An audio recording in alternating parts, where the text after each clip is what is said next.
What is going on, everyone? It is Sean O'Connell, the managing director here at CinemaBlend, with a review of Men in Black International, the first Men in Black movie that we have seen in theaters in the past 7 years.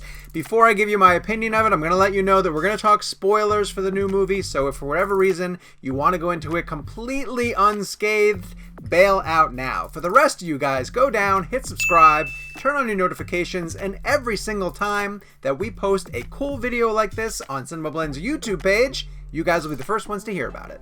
If I had to rate the new Men in Black International movie on a scale of 1 through 5, sadly, I'm going to give it 2 stars. It largely did not live up to even the best films in this franchise, and it kind of feels like the first movie in the series was the most original because we got to see the concept of the Men in Black on screen for the first time, so it felt really fresh and innovative and new, and all of the sequels have kind of been chasing the magic of that first one, but not quite living up to the potential. We have all new Men in Black this time out, played by Chris Hemsworth and Tessa Thompson. Obviously, we have liked them in other movies.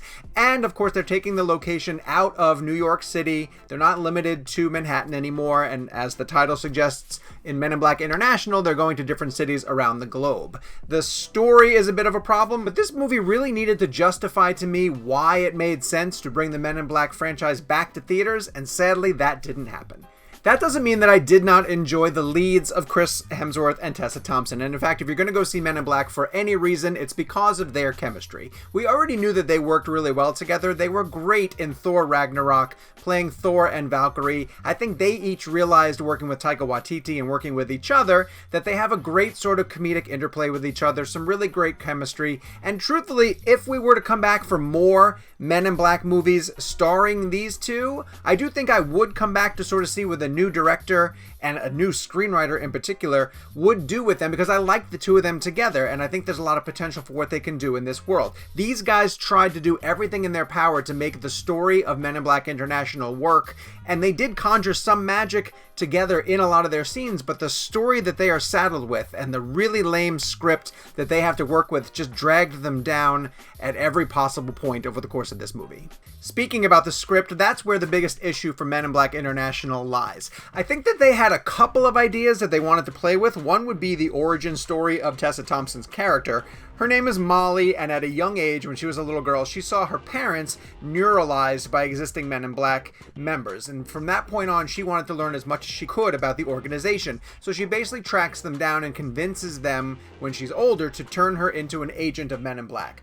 Great start. From there, however, the script has nowhere to go. It doesn't understand what its bigger, overarching story is, and we keep shifting gears multiple times throughout the story. There's a threat of a villain known as the Hive, and we sort of pursue that for a little while, but then we forget where it's going. There's a tease to a twist in Chris Hemsworth's character's story that is so obvious that I begged the movie not to use the obvious answer, but of course, by the time the twist is revealed, it is the obvious answer. I don't think that they had a story in mind beyond the initial pitch of just, hey, we got Hemsworth and Tessa Thompson to be the new Men in Black. Isn't that a great idea? And it is a great idea, but you actually have to give them a story to follow through on, and Men in Black International does not do that.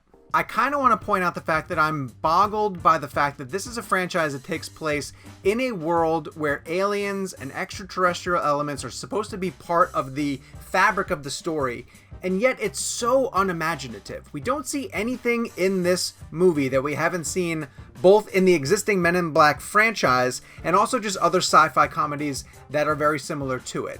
It actually moves the action to a London branch, but doesn't explain anything about what sets the London branch apart. We go to places like Marrakesh and Paris, and you would think it would open up to some really great exploration about that unique Men in Black angle to those cities, but nothing comes of it. It's like a movie that just keeps, wanting to do something original and fresh and stopping short of ever doing something that's engaging or creative or new, and that's what's most disappointing about it. It just feels like a wasted opportunity. Listen, there are multiple franchises that bring themselves back after years of being on the shelf. We just saw Halloween sort of blow the dust off of its property and deliver a really satisfying sequel, so this isn't impossible to do.